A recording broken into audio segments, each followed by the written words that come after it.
Lecture Series Theory of World Order in the 21st Century. Lecture 2. From the Westphalian state system to the crisis of the multipolar order. The structural limits of the international state system. Dr. Rami-Georg Johann, author of Theory of Empire Formation in the 21st Century and World Order. A Manifesto for the 21st Century. The Thousand-Year Project. Introduction and opening remarks. Distinguished professors, distinguished colleagues, dear students of international relations, it is my great pleasure to welcome you to the second lecture in our series, Theory of World Order in the 21st Century. In our previous lecture, we examined the fundamental transformations of the contemporary international order. Particular attention was devoted to the crisis of the unipolar world order and the structural redistribution of global power that has fundamentally reshaped international politics over recent decades. Today we shall deepen this discussion by addressing one of the central theoretical questions in the discipline of international relations. Why is international politics persistently characterized by competition, insecurity, and recurring struggles for power? This naturally leads to an even more fundamental question. Is the modern international state system itself capable of producing enduring stability and sustainable peace? These questions possess exceptional significance in the contemporary international environment. Today, we are witnessing the intensifying geopolitical rivalry between the United States and the People's Republic of China, particularly in the strategic fields of semiconductor technology and artificial intelligence, the war in Ukraine, widely interpreted as the return of classical territorial power politics to Europe, the emergence of new geopolitical alignments, including the expansion of the BRICS grouping, an accelerating process of economic decoupling between Western economies and China, and the growing institutional limitations of international organizations, most notably the United Nations Security Council, whose decision-making capacity has remained largely paralyzed throughout the war in Ukraine. Against this backdrop, many scholars of international relations argue that the contemporary international order is undergoing a profound transformation, or perhaps even facing a systemic crisis. Before we can meaningfully discuss possible alternative models of world order, however, we must first understand how the modern international system emerged historically and which structural dynamics continue to shape its evolution. Only by examining the historical origins and institutional foundations of the modern state system can we adequately assess both its enduring strengths and its inherent structural limitations. It is precisely these underlying dynamics and the question of whether they inevitably generate competition, conflict, and instability that will constitute the central focus of today's lecture. 1.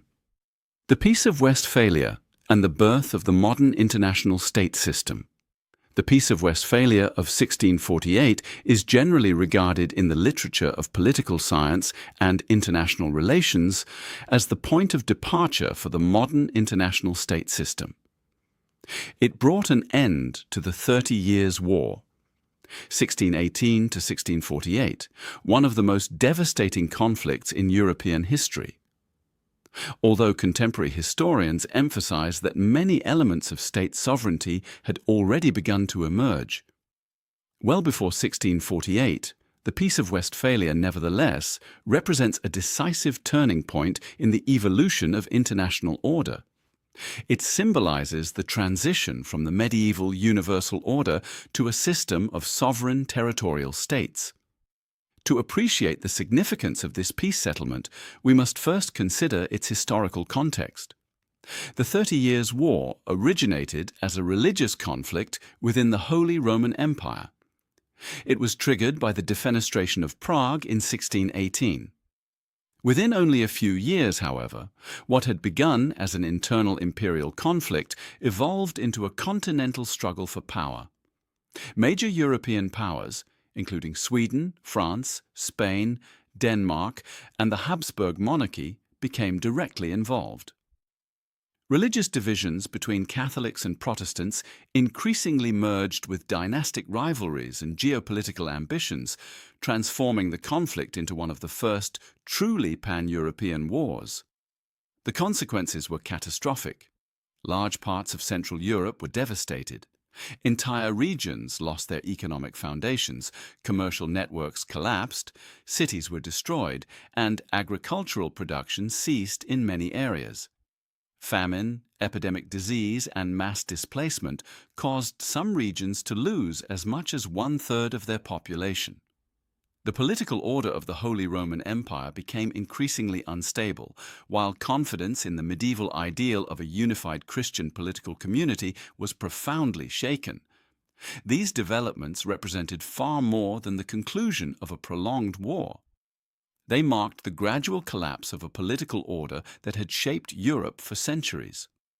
Throughout the Middle Ages, Europe had been conceived as a universal Christian commonwealth rather than as a collection of sovereign and independent states.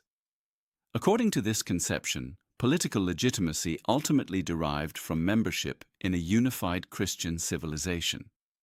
Two institutions stood at the center of this universal order. On the one hand, the papacy claimed supreme spiritual authority over Christendom. On the other hand, the Holy Roman Emperor regarded himself as the secular protector of the Christian world. Although this universal political order was never fully realized in practice, it profoundly influenced European political thought for centuries. Beginning in the 16th century, however, this order gradually disintegrated.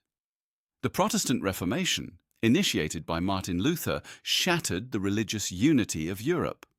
Catholic and Protestant rulers engaged in a succession of devastating religious wars.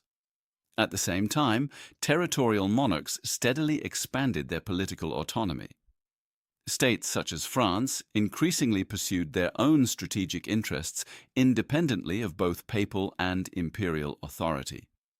These developments were further intensified by dynastic rivalries among Europe's leading powers, particularly between France and the House of Habsburg, thereby accelerating the erosion of the medieval universal order. Against this historical background, the treaties of Münster and Osnabrück, concluded in 1648, established a new framework for European and international politics. The Peace of Westphalia did not create an entirely new international order from nothing. Rather, it institutionalized political principles that continue to define the structure of international relations today. Its most significant innovation was the growing recognition among European powers that each political community possessed an independent legal status. The fundamental principle was straightforward. Every state possesses supreme political authority within its own territory. This principle became known as state sovereignty. Sovereignty means that a state exercises ultimate authority over its internal affairs and is not subordinate to any higher political power. Matters such as legislation, taxation, public administration, religion, and national security fall within the exclusive jurisdiction of the state itself. As a general rule, other states possess no legitimate right to intervene in these domestic affairs. France, after 1648, provides an instructive example. The French crown increasingly conducted its domestic affairs independently of both the papacy and the Holy Roman Emperor. The legitimacy of political authority came to rest progressively upon territorial control and independent state authority, rather than upon membership in a universal Christian order. Closely connected to sovereignty was another fundamental principle that continues to underpin modern international law: the sovereign equality of states. Regardless of differences in territory, population, economic capacity, or military strength, states are regarded under international law as legally equal members of the international community. This principle remains one of the cornerstones of the Charter of the United Nations. Yet the Peace of Westphalia also possessed important limitations. It established neither a world government nor a supranational authority capable of permanently guaranteeing peace. every state ultimately remained responsible for ensuring its own security. It is precisely this absence of an overarching political authority that would become one of the defining structural characteristics of international politics during the centuries that followed.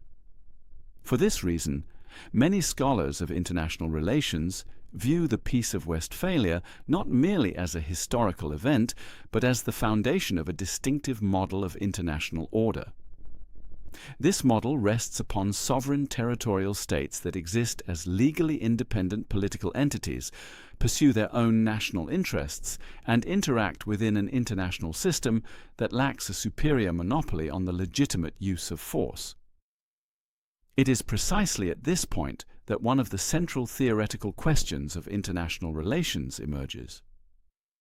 If every state is ultimately responsible for its own security, and if no higher political authority exists above sovereign states, how can lasting peace ever be achieved?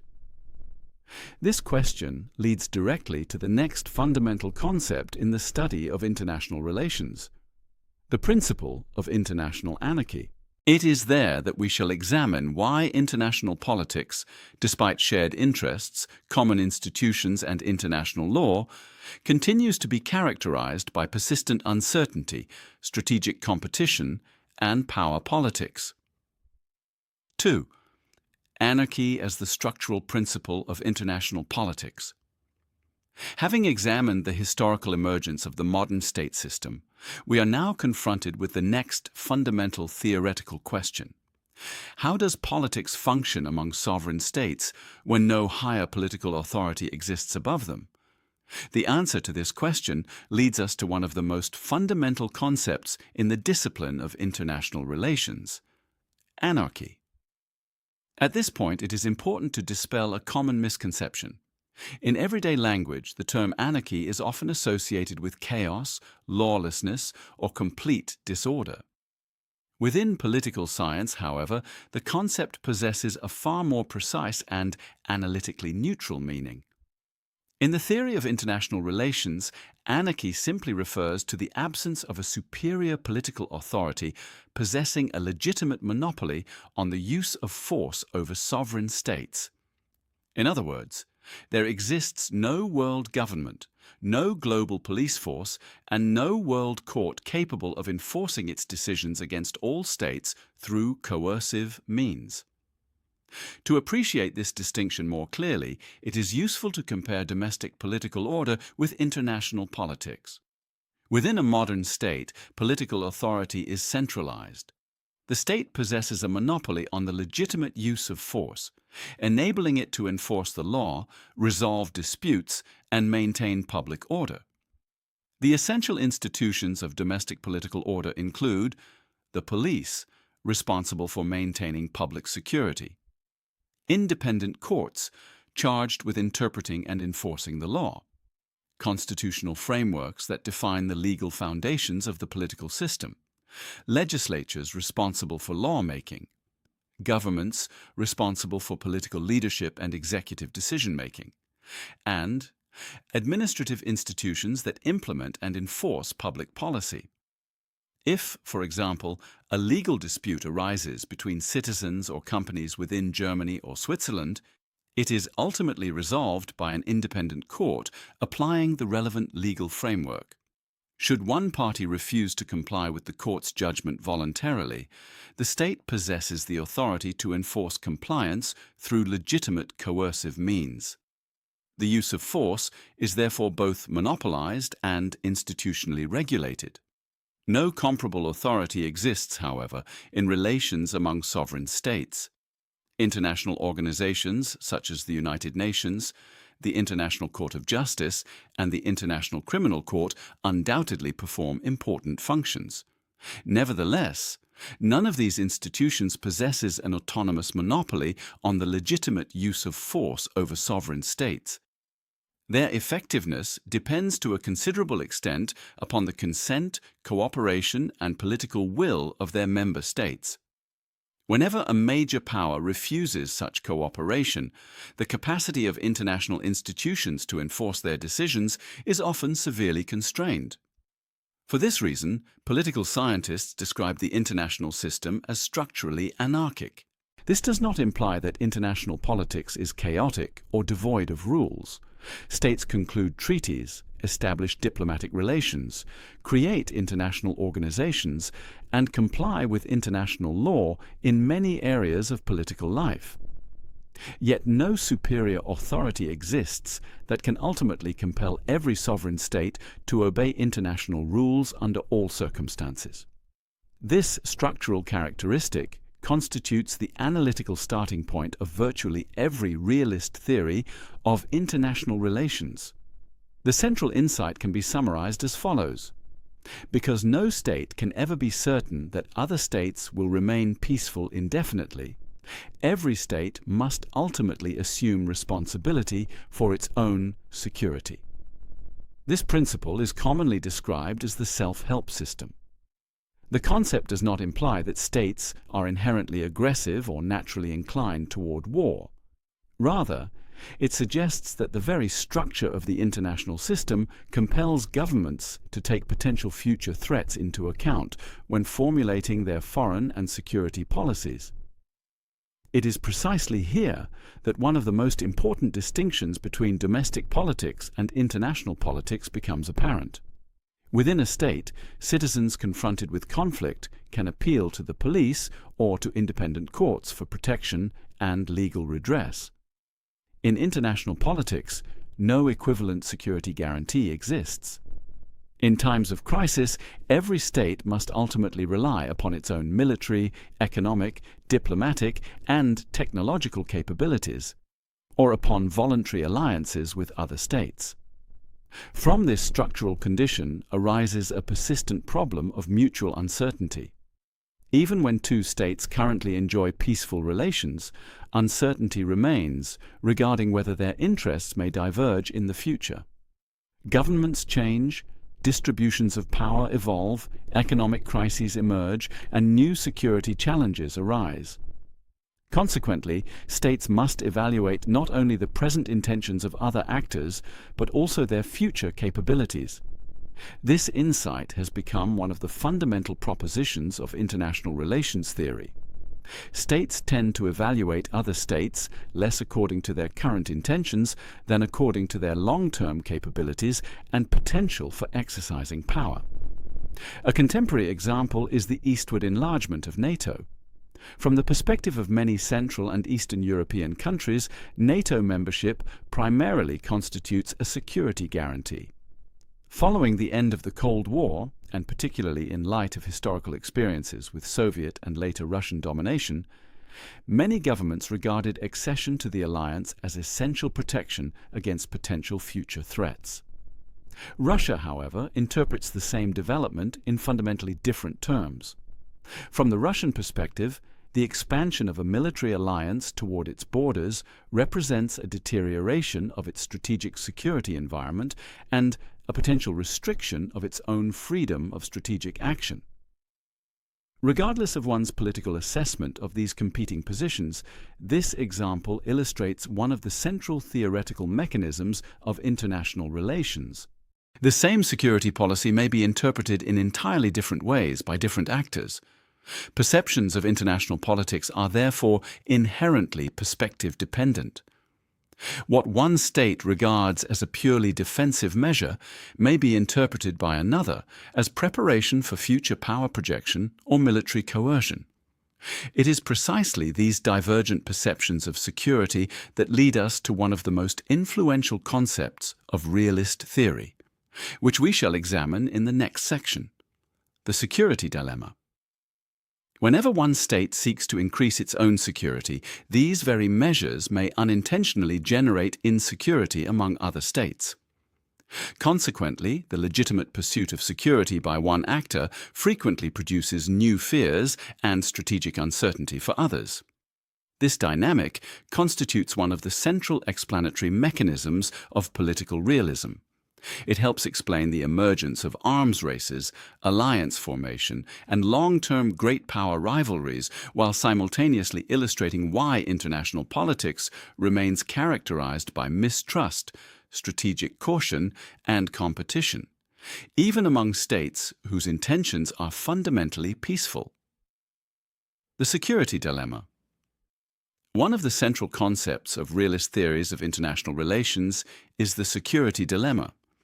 It constitutes one of the most influential explanations for the emergence of international tensions and demonstrates why even states with fundamentally peaceful intentions may unintentionally become trapped in conflict. The security dilemma describes a profoundly paradoxical dynamic. Measures adopted by one state to enhance its own security are frequently perceived by other states as potential threats to their security. This paradox lies at the very heart of the dilemma. A state need not possess aggressive intentions from the outset.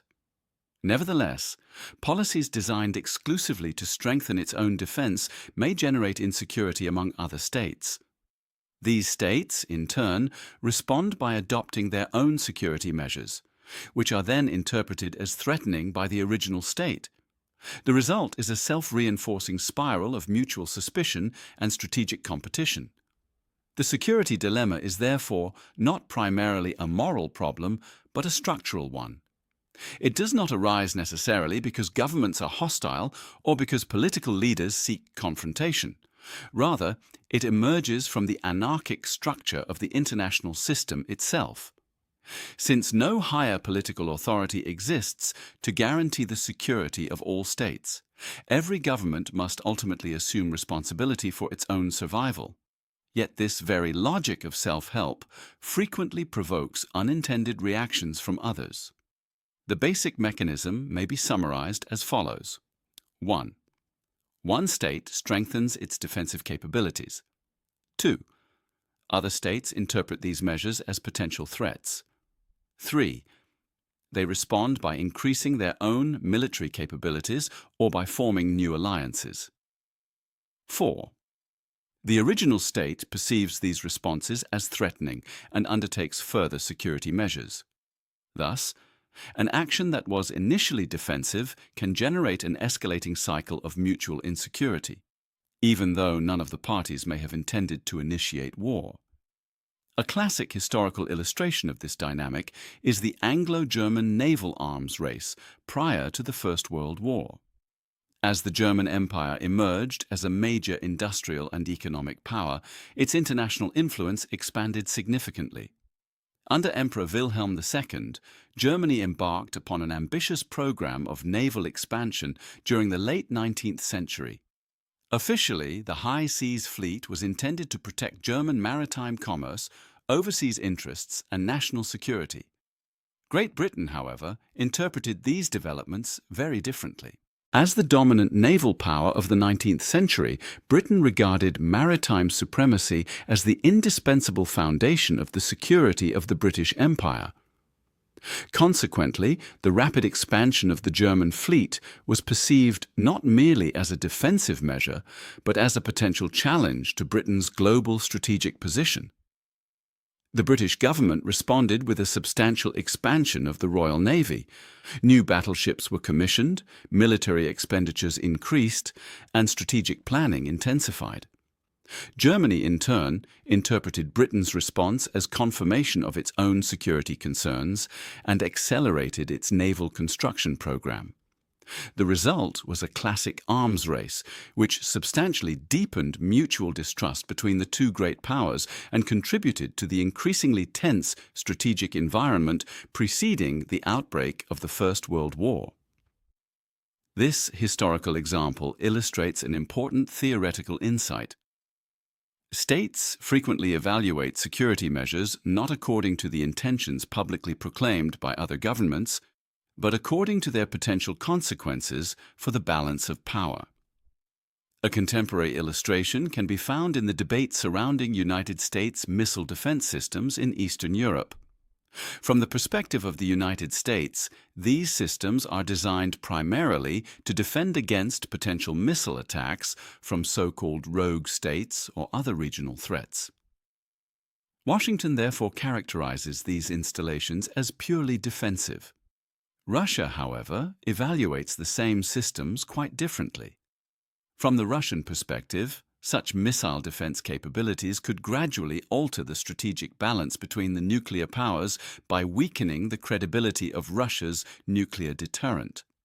Even if current systems possess only limited technical capabilities, realist theory emphasizes that their future potential is often more important than their present operational capacity. This example illustrates one of the fundamental mechanisms of international politics. States generally attach greater importance to military capabilities than to political declarations of intent. Intentions may change rapidly as governments change, or foreign policy priorities evolve. Military capabilities, by contrast, often endure for decades and continue to shape the strategic balance long after political rhetoric has changed. For this reason, governments formulate security policy primarily on the basis of the material capabilities of other states, rather than relying exclusively upon their current political statements or diplomatic assurances. The concept of the security dilemma therefore helps explain many recurring phenomena in international politics, including military modernization and rearmament, arms races, alliance formation, deterrence strategies, the deployment of new weapons systems, and long-term great power rivalries. At the same time, it demonstrates why international politics remains characterized by strategic caution, mutual suspicion, and persistent competition, even among states whose intentions may genuinely be peaceful. Within the realist tradition, the security dilemma therefore occupies a position of fundamental theoretical importance. From a realist perspective, conflicts frequently arise, not because states desire war, but because under conditions of international anarchy, no state can ever be completely certain about the future intentions of others. The central insight can therefore be summarized as follows. In an anarchic international system, efforts by one state to increase its own security may unintentionally decrease the security of all others. Or, in the concise formulation often associated with realist theory, security generates insecurity. 3. Political realism. Political realism remains one of the oldest, most influential, and most enduring theoretical traditions within the discipline of international relations. Since antiquity, political thinkers have sought to explain why states repeatedly enter into competition with one another, and why international politics is so often characterized by power struggles, insecurity, and conflict. As early as the 5th century BCE, Thucydides, in his account of the Peloponnesian War between Athens and Sparta, portrayed international politics as a realm in which power, security, and self-interest constitute the decisive forces shaping state behavior. Later thinkers, including Niccolo Machiavelli, Thomas Hobbes, and in the 20th century, Hans J. Morgenthau, expanded these insights and developed them into systematic theories of international politics. At the heart of political realism lies the assumption that international politics operates according to fundamentally different principles than domestic politics. Within the state, conflicts can generally be regulated through legal systems, judicial institutions, and governmental authority. In the international arena, however, no superior political authority exists that can permanently guarantee peace or enforce universally binding rules. States therefore operate within an anarchic international system and must ultimately ensure their own security. For this reason, political realism conceives of international politics primarily as a continuous competition among sovereign states for security, influence, and power. This does not necessarily imply that all states are inherently aggressive or expansionist. Rather, realist theory argues that the structure of the international system itself compels states to pursue their own interests consistently, while remaining constantly prepared for potential threats. From this fundamental premise follow several core principles of realist theory. 1. The state as the primary actor. First, realists regard the sovereign state as the principal actor in international politics. Although today's international system includes numerous international organizations, multinational corporations, and non-governmental organizations, sovereign states remain the ultimate holders of political authority. Only states possess territorial sovereignty, armed forces, diplomatic representation, and the legal capacity to formulate and implement binding foreign policy decisions. Contemporary examples include the United States, China, Russia, India, and the member states of the European Union, which, despite their extensive cooperation, continue to pursue distinct national foreign and security policies. 2. International anarchy. Second, political realism maintains that the international system is structurally anarchic. As discussed in the previous section, anarchy does not signify chaos or disorder. Rather, it denotes the absence of a superior political authority possessing a legitimate monopoly on the use of force. International organizations may facilitate cooperation, establish norms, and mediate conflicts, but they do not constitute a world government. Ultimately, every sovereign state remains responsible for its own security. According to realist theory, this structural condition shapes the behavior of all states regardless of their political ideology, domestic institutions, or constitutional system. 3. Security as the supreme objective. Third, realists argue that the security and survival of the state constitute the highest priority of foreign policy. The primary objective of every government is to preserve its sovereignty, territorial integrity, and political independence. Economic prosperity, international cooperation, and even moral considerations undoubtedly play important roles in international politics. However, whenever fundamental security interests are perceived to be at stake, these objectives become secondary. This logic is reflected in the substantial defense expenditures maintained by many of today's major powers. The United States, China, Russia, and India, for example, invest enormous financial resources each year in the modernization of their armed forces, even though these resources could alternatively be devoted to economic development, education, healthcare, or social welfare. From a realist perspective, such investments are entirely rational, because security is regarded as the indispensable precondition for achieving all other political objectives. 4. Power as the foundation of state survival. Fourth, political realism regards power as the essential instrument through which states preserve their security and independence. Power encompasses considerably more than military capability. Although armed forces, deterrence, and defense capacity remain indispensable components of national power, modern power politics also includes economic strength, technological innovation, control over critical infrastructure, secure energy supplies, access to strategic raw materials, financial influence, intelligence capabilities, and technological leadership in emerging sectors. The 21st century demonstrates particularly clearly that technological superiority in fields such as artificial intelligence, semiconductor manufacturing, quantum technologies, and cybersecurity has become an increasingly decisive dimension of international power. Realists therefore argue that states continuously monitor their relative power position and seek to avoid strategic disadvantages vis-à-vis competing powers. From this perspective, international politics is understood as a continuous process of adaptation to changing distributions of power. Economic growth, technological innovation, demographic change, and military modernization all possess the capacity to alter the international balance of power and generate new strategic rivalries. Importantly, political realism does not regard power as an end in itself. Rather, power constitutes the indispensable foundation for preserving national independence and strategic autonomy.